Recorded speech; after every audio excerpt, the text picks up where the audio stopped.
asalaamaaleykum wa rahmatullah mbokk yi fi daje yëpp ñu ngi leen di nuyu di leen ziare di leen dalal jàmm fii ci terrain Aiguillon unité 4. di jëktal ci nuyoo bi madame le ministre ak ñi mu àndal ñëpp délégué de quartier yu bare ngi toog fii tey bi nawet bi ñëwee plan Orsec yeex a tàkk ay moto pompam la ñu gis ay gasoilam la ñu gis ay racordam la ñu gis.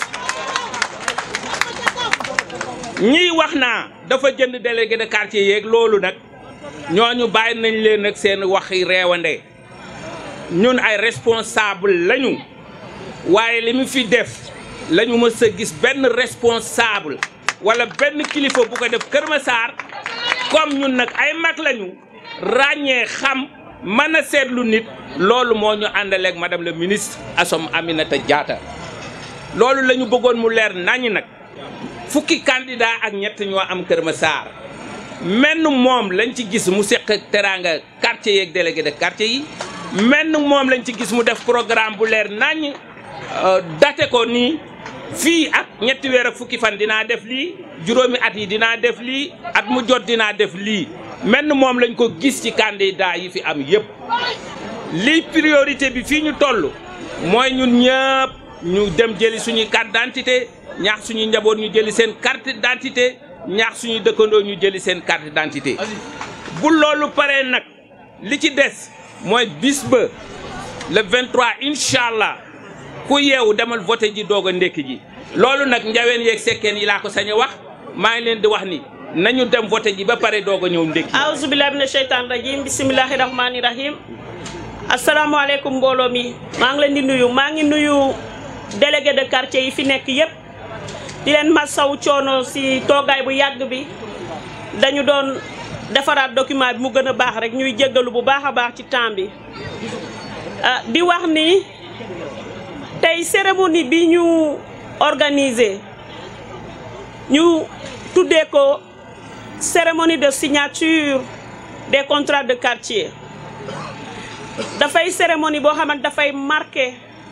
sama engagement solennel pour apporter des réponses ci jafe-jafe yi nga xamante ne moom la population yi di dund ci quartier yi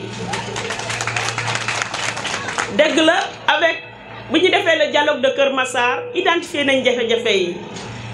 bind nañu le projet municipal bi nga xamante ne moom mooy résumé jafe-jafe population yi waaye aussi indi solution yi ñu proposé ak cadre de gouvernance bi nga xamante ne moom la ñu fas yéene teg pour résoudre yooyu problème waaye xam nañ ni problème yooyu dëgg la concerné na quartier Kër Massar yépp mais quartier bu ci nekk am na loo xamante ne bokkoo ci ak sa morom moo taxoon nag ñu ñëwaat ci délégué de quartier yi wax leen de façon spécifique pour chaque quartier wax leen ñu lan mooy jafe-jafe yi ngeen di jànkonteel délégué yi def nañu lool ñu jël ñun engagement ci yenn préoccupation yi ne bu ñu yàlla mayee ndam incha allah dogg nañu pour régler yooyu jafe-jafe loolu mooy signature bi tey donc ñu ciy woo ñëpp parce que lu ñu bëgg encore une fois mooy comme ni ñu ko waxtaanee woon ensemble avec les populations de Kër Massar ba identifier jafe-jafe yi waaye identifier solution yi ñu bind projet municipal bi noonu la ñu àndee tey avec les délégués de quartier ak population yu nekk ci quartier yi pour signer ces contrats de quartier waaye ànd ak ñoom ëllëg incha allah dem à la conquête de la mairie ndax loolu yëpp pour ñu doxal ko il faut ñu jël mairie bi bu ko defee ñu àndaat ak ñoom ñu def liggéey bi nga xamante ne moo ci war pour intérêt population yi donc ñu leen di remercier bu baax di leen di masaw coono encore une fois ci toogaay bu yàgg bi voilà donc je voudrais dire que la cérémonie qui nous réunit aujourd'hui est une cérémonie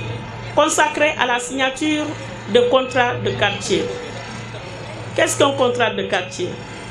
C'est un contrat qui lie la candidate que je suis, Madame Assome Aminata Diatta, et le délégué du quartier. Parce que nous avons, au cours du dialogue de Kër Massar, identifié les problèmes auxquels les populations sont confrontées.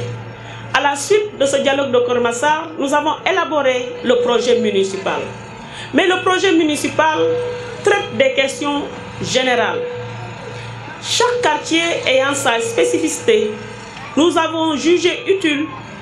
d'avoir un engagement particulier avec chaque quartier.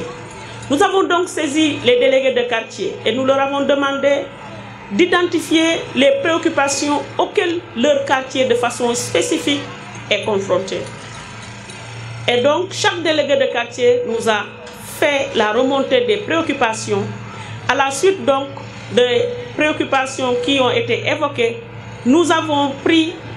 des engagements sur certains aspects bien clairs. Ce qui marque notre engagement ferme en tant que candidate, une fois élue à la tête de la mairie de Keur Massar Nord, à réaliser les différentes infrastructures ou à apporter des réponses aux préoccupations évoquées par les délégués de quartier. Donc cette signature est un acte solennel qui marque notre engagement ferme à respecter la parole donnée. Il ne s'agit pas seulement de faire une promesse, mais il s'agit aussi d'affirmer cette promesse à travers la signature d'un contrat. Comme vous le savez, un contrat oblige les parties, lie les parties. Aujourd'hui, à travers cette signature, je me lie à la promesse faite aux populations. Je vous remercie.